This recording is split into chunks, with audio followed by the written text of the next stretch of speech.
Continuando con las complicaciones quirúrgicas, en esta ocasión abordaremos las complicaciones cardíacas.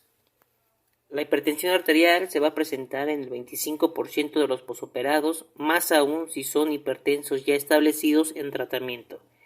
Es muy frecuente que se presenten intervenciones cardiovasculares, torácicas y abdominales. Como factores de riesgo tenemos la sobrecarga de líquidos, el dolor, la hipotermia, la hipoxia y la hemorragia intraabdominal como respuesta refleja.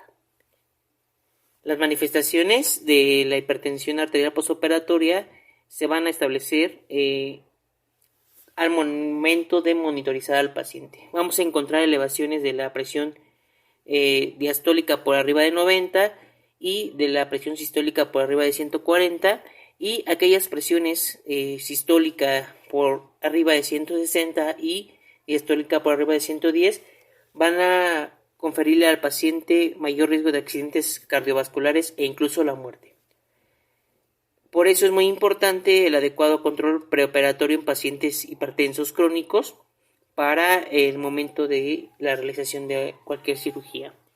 El tratamiento al detectar estas presiones elevadas en una crisis hipertensiva, lo más adecuado es medicamentos vasodilatadores como el nitroprusiato y la nitroglicerina, algunos como el abetalol esmolol y el nicardipino. Es bien importante no disminuir la presión arterial más del 25% para evitar accidentes cardiovasculares isquémicos y lesiones por hipoperfusión en otros órganos de manera refleja. La isquemia y el infarto perioperatorio es otra de las complicaciones muy frecuentes que pueden presentar los pacientes que ya tienen cierto grado de enfermedad arterial periférica. El 30% de los posoperados llegan a presentar enfermedad arteriocoronaria y las complicaciones miocárdicas perioperatorias son causante de al menos 10% de las muertes perioperatorias en la recuperación. Hay que recordar que el posoperatorio es un estado de alta demanda. La fiebre, la taquicardia, la hipotensión, anemia y la hipoxia ponen al cuerpo bajo mucho requerimiento. De tal manera que cuando el miocardio, por alguna situación, no puede suplir las demandas de oxígeno, empieza a haber isquemia. La isquemia lleva a muerte de tejido y la muerte del tejido lleva a un infarto con disfunción de la bomba cardíaca. Las manifestaciones clínicas son muy diferentes a lo que ya conocemos comúnmente en el infarto agudo al miocardio. Suelen no estar presente de manera explícita, se puede manifestar como disnea, taquicardia, hipotensión e insuficiencia respiratoria que podemos llegar a confundir con otras complicaciones quirúrgicas en el paciente esperadas. Asimismo podemos tener arritmias y cambios en el estado mental, de tal manera que siempre en el paciente que refiere disnea y dolor precordial es importante realizar estudios complementarios como lo puede ser un electrocardiograma donde vamos a ver o no la elevación del segmento ST. Algunos pacientes con angina inestable pueden no tener cambios electrocardiográficos importantes, pero lo que sí es significativo son la elevación de las enzimas cardíacas, siendo la troponina y la isoenzima creatinina sinasa de tipo MB de las primeras en elevarse en el paciente que tiene algún tipo de infarto agudo al miocardio. El tratamiento es mediante oxigenación, control del dolor con morfina, agregar antiagregantes plaquetarios y nitroglicerina para mejorar la oxigenación del tejido hipoperfundido. También podemos agregar algunos fibrinolíticos, anticoagulantes, y el tratamiento de elección siempre va a ser la reperfusión coronaria mediante colocación de stent. Sin embargo, no todas las unidades cuentan con ellas, de tal manera que el tratamiento médico es el pilar más importante inicial que le podemos ofrecer al paciente. Siempre es muy importante la evaluación por cardiología para ser un manejo conjunto y la recuperación del paciente sea más rápida y fructífera. El choque cardiogénico es consecuencia del infarto agudo al miocardio, puede provocar una reducción de la fracción de eyección y con ello del gasto cardíaco, de tal manera que al disminuir las demandas de los tejidos puede haber hipoperfusión tisular sanguínea generalizada, lo que define al choque, con una mortalidad de hasta el 75%. Estos pacientes presentan inicialmente hipotensión, disnea y llegan a tener insuficiencia respiratoria aguda al no poder suplir las demandas pulmonares. Las manifestaciones son generales, puede haber taquicardia, hipotensión arterial, distensión venosa yugular, edema periférico y estertores como signos principales de una insuficiencia cardíaca inminente, que puede ser los síntomas que más predominan en el paciente. Asimismo, tenemos signos generales de mala perfusión periférica. El diagnóstico podemos realizarlo mediante un electrocardiograma que puede darnos alteraciones relacionadas con infarto agudo de miocardio, hipertrofia ventricular, dilatación auricular, alguna arritmia, y un ecocardiograma que nos ayuda a establecer cuál es la funcionalidad o en qué porcentaje está funcionando el corazón. El tratamiento es una entidad clínica de urgencia. El tratamiento inicialmente es de soporte ventilatorio. Hay que suministrar al paciente oxígeno con FiO2 elevada, soporte farmacológico para reducir los datos de insuficiencia cardíaca congestiva, y la evolución es fulminante, de tal manera que el tratamiento más de elección es el trasplante de corazón, antes de que llegue a una insuficiencia cardíaca terminal. Las arritmias cardíacas son otro fenómeno frecuente en el postoperatorio. Las arritmias se van a clasificar en taquiarritmias, bradiarritmias y bloqueos cardíacos, y la mayoría se va a asociar a desequilibrio hidroelectrolíticos, siendo las alteraciones del potasio la alteración más frecuente asociada a ellas. Si bien la mayoría de las arritmias cardíacas son pasajeras, benignas y no requieren algún tratamiento, los cambios fisiológicos que presentan tampoco son importantes, y cuando se llegan a presentar, el tratamiento va dirigido a restablecer el ritmo cardíaco sinusal. Si esto no es posible, hay que evitar complicaciones asociadas, y en el caso de la fibrilación auricular es importante administrar algún anticoagulante para evitar la formación de trombos. El tratamiento es importante siempre la monitorización del paciente, identificar el ritmo, porque con base en la alteración electrocardiográfica que identifiquemos va a ir el tratamiento antiarrítmico. La valoración por cardiología es importante para poder hacer un buen manejo conjunto y valoración del paciente. Las complicaciones renales y de las vías urinarias. En este caso vamos a abordar la retención urinaria como la incapacidad de vaciar la vejiga. Es frecuente en intervenciones perianales y de abdomen inferior, y es una anomalía reversible.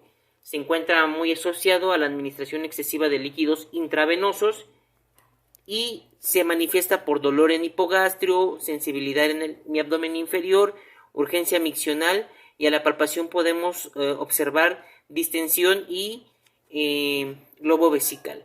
Es importante que en todo paciente sometido a una cirugía se valore la uresis desde el tiempo quirúrgico, cuidando que no deben de pasar más de 6 horas sin expulsar algo de orina. En el paciente que pasa más de 7 horas sin expulsar orina, es importante colocar una sonda Foley que nos ayude a vaciar la vejiga, observando las características de la misma. Esto va a ejercer un efecto de descompresión. Podemos dejar la sonda Foley para evitar nuevamente un cuadro de retención y cuantificación de la uresis. La insuficiencia renal aguda se va a definir como la disminución brusca de la función renal, que va a dar lugar a la acumulación sistémica de residuos nitrogenados. Es muy frecuente en cirugías mayores, cirugías abdominales, y se va a exacerbar más aún en pacientes nefrópatas conocidos. Como causantes importantes muy asociados a la insuficiencia renal aguda tenemos la hipovolemia, las hemorragias importantes, diabéticos mal controlados ya nefrópatas, lesión quirúrgica importante y procesos infecciosos sistémicos como la sepsis. Hay dos tipos de insuficiencia renal aguda, la oligúrica y la no oligúrica. En el caso de la insuficiencia renal oligúrica, el paciente va a eliminar menos de 480 mililitros al día. En la no oligúrica, el paciente puede excretar más de 2 litros de orina isostenúrica sin eliminar adecuadamente toxinas. La insuficiencia renal aguda es una de las manifestaciones más frecuentes e importantes en los pacientes que presentan síndrome compartimental agudo.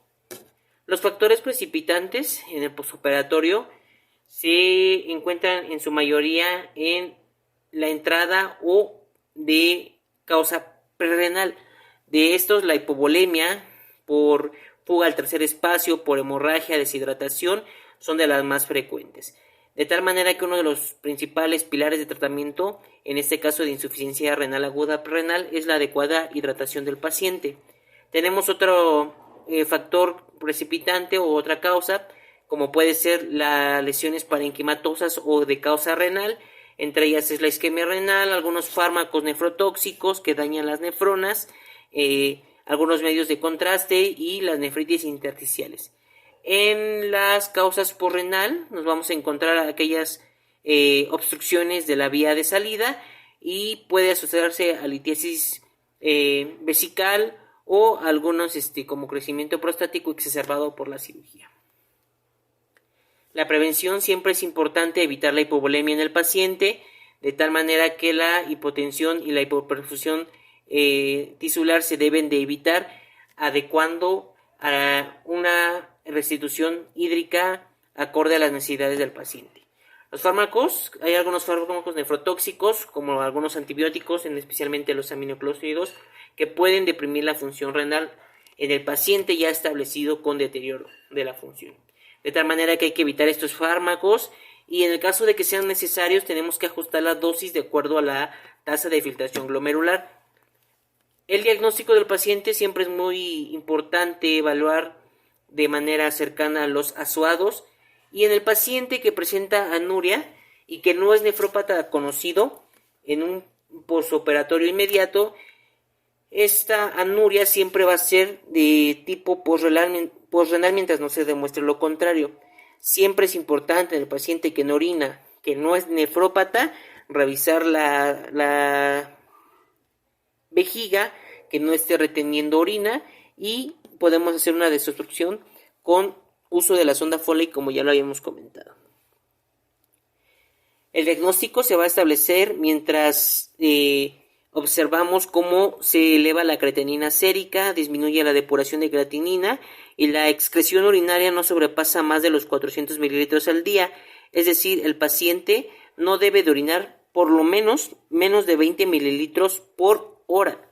La presencia de orina de color marrón o concentrada en sonda Foley también nos establece que el riñón no está funcionando adecuadamente y es necesaria la restitución de líquidos. El tratamiento, como ya lo mencioné anteriormente, es expandir la volemia. La hidratación se hace mediante soluciones salinas, que es el líquido de elección para administrar. Y en pacientes que tienen insuficiencia cardíaca ya establecida, siempre hay que establecer o manejar los líquidos de manera cautelosa, ya que podemos ocasionar o exacerbar más los síntomas de una insuficiencia cardíaca. En caso de haber repuesto adecuadamente la volemia sin obtener mejoría, podemos hacer uso de algunos diuréticos para estimular la función de filtración. Siempre es importante, antes de utilizar algún diurético, administrar la cantidad adecuada de líquidos y se puede administrar líquidos inicialmente 1 litro en 20 o 30 minutos en carga y debemos administrar continuamente soluciones hasta que el paciente orine como mínimo de 30 a 40 mililitros por hora. También así, a su vez, hay que hacer la corrección de ciertos trastornos hidroelectrolíticos que pueden exacerbar la insuficiencia renal aguda.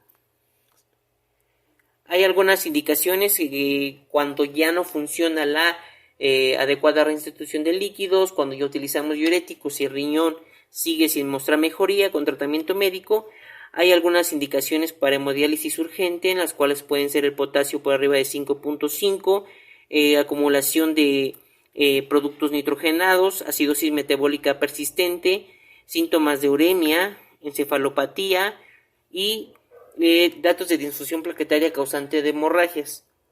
Estas causas o estos signos son indicaciones para realizar hemodiálisis en el paciente